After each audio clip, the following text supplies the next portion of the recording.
ንግድ ፍቃድ አውጥታችሁ እንዲሁም ስራ ስትሰሩ ቆይታችሁ ስራው ሳያዋጣችሁ ቀርቶ ስራውን እንዳቆማችሁ ሰዎች ንግድ ፍቃድ ማዘጋት ላሰባችሁ ሂደቱን ዛሬ ይዤላችሁ መጥቻለሁ። እስከ መጨረሻው ተከታተሉኝ። ሰላም ጤና ይስጥልኝ። ለማታውቁኝ ሀገር ይባላለሁ።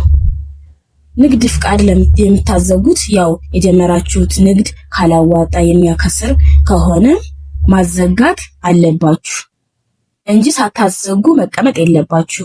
ምክንያቱም ስራውን አቁማችሁ ግን የንግድ ፍቃዱ ካላዘጋችሁት የሚያመጣባችሁ ችግሮች አሉ። እነሱንም መጨረሻ ላይ በዝርዝር ነግራችኋለሁ።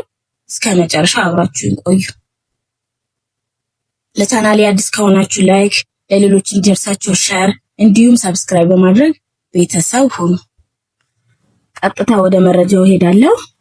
ንግድ ፍቃድ ለማዘጋት መጀመሪያ መሄድ ያለባችሁ ውልና ማስረጃ ነው። ማህበሩን ለማፍረስ ቃለ ጉባኤ ታጽፋላችሁ። ቃለ ጉባኤ የምታጽፉት አባላቶች አንድ ከሆነ ባለ አንድ አባል ከሆነ አንድ ሰው ነው የሚሄድ። በአንድ ሰው ስም ከሆነ ንግድ ፍቃዱ የወጣው ማለት ነው። ያ ሰው ይሄዳል፣ ቃለ ጉባኤ ያጽፋል። ማህበሩ መፍረሱን የሚያሳውቅ ጽሑፍ ይጻፋል፣ ቃለ ጉባኤ ይባላል። እሱን በመያዝ ወደ ውልና ማስረጃ ሄዳችሁ ታጸድቁታላችሁ ማለት ነው። በመቀጠልም የጸደቀውን ውል ይዛችሁ ወደ ገቢዎች ቢሮ ትሄዳላችሁ። የገቢዎች ቢሮ ስራችሁን ስትሰሩ የመንግስት ግብር በአግባቡ ከፍላችኋል ወይስ አልከፈላችሁም የሚለውን ያጣራሉ ማለት ነው።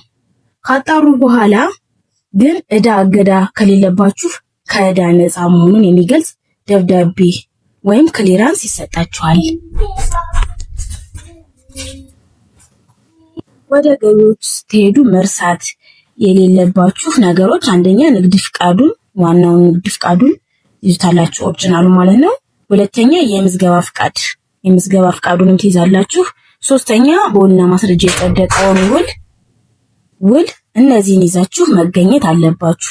ከገቢዎች የተቀበላችሁትን ደብዳቤ ወይም ክሊራንስ ይዛችሁ መጀመሪያ ንግድ ፍቃድ ስታወጡ ሄዳችሁበት ወረዳ ትሄዳላችሁ ማለት ነው። እነዚህን ደብዳቤ ይዛችሁ ወደዛ ትሄዳላችሁ። ወረዳዎችም ከላይ የተዘረዘሩትን ነገሮች ሁሉ አሟልታችሁ ከሆነ ንግድ ፍቃዳችሁን ይዘጉታል ማለት ነው። ይህንን ስታደርጉ ወይም ንግድ ፍቃዳችሁን ሳታዘጉ ቁጭ ብላችሁ ከሆነ የሚያመጣባችሁ ችግሮች እነዚህ ናቸው። የመጀመሪያው ነገር መንግስት እየሰራችሁበት እንደሆነ ነው የሚያውቀው። ያ ማለት የተለያዩ ለመንግስት የሚከፈሉ ክፍያዎች፣ ግብር ይቆጥሩባችኋል ማለት ነው። መቁጠሩ ብቻ ሳይሆን ቅጣትም ይጠብቃችኋል አሳልፋችሁ ከሆነ። ለምሳሌ አሁን አመታዊ ግብር የምትከፍሉ ከሆነ እስከ ዓመት ድረስ ዝም ብላችሁ ቁጭ ብላችሁ ከሆነ ያው መክፈል ባለባችሁ ጊዜ ስላልከፈላችሁ ቅጣት ይኖረዋል ማለት ነው።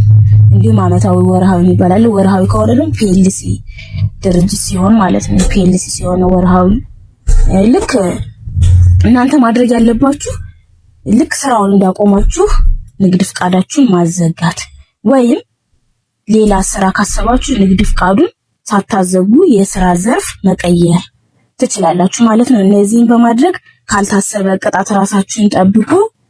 የዛሬው ቪዲዮ ይሄን ይመስላል። ጥያቄ ካላችሁ ኮሜንት ላይ አስቀምጡልኝ። በቀጣዩ ቪዲዮ እስከምንገናኝ ደህና ሁኑ።